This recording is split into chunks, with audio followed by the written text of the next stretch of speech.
Yan, so good morning mga igsoon, no? So karon igsoon, nananom taog tanlad sa ato ang tugkaran. So narato ang tanlad igsoon, no? Tanlad nga ato ang gi tanom igsoon, no? Nagtanom ta og kanang okra igsoon na nagtubo na ang okra. So mo ni atong gibalhin diri, no? So ato ni siya ibalhin igsoon. Atong tanlad tulo ka punuan.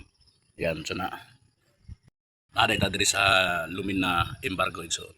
So habang nagtanom ko igsoon, nai-reveal si Panginoong Hesus sa ako. Even sa imo hapon igsoon. Kung ikaw tumutuo ni Kristo, kung ikaw naitawag ni Hesus Kristo, ang uban gitawag og magsangyaw sa ilang pagtudlo. Dapat kung ikaw nangalagad sa Ginoo, wala ka nagmain og ana, no? Wala ka nagmain og kwarta. Ngalagad lang ka through faith, no? Tapos ang uban ng mga tumutuo, diyan nato mabasa sa Juan, no? 3 Juan chapter 1 verse 7 to 8, no? Ang uban kanila nagsangyaw pero wala sila nagunahon na nga naay mutabang nila.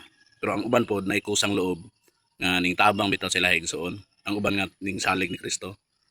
Wala sila dihog sa pagsangyaw sa may balita pero naa sila dihog sa paghatag, naa sila dihog sa pagsuporta. So inaana po na higsoon. Dili dapat awayan ang kanang mga Bible kay mao kanay word ni Lord na mao kanay atong gisaligan, no? Para sa akong pagtanom, kung nagtanom ako karon og okra igsoon, siyempre ang akong unahuna makaani jud ko, no? Makapamunga gini siya. Sama na siya ato lang ihalintulad ang pagsangyaw mo sa magandang balita. Siyempre nagunahuna ka nga na kay makabig, no? So yun lang igsoon.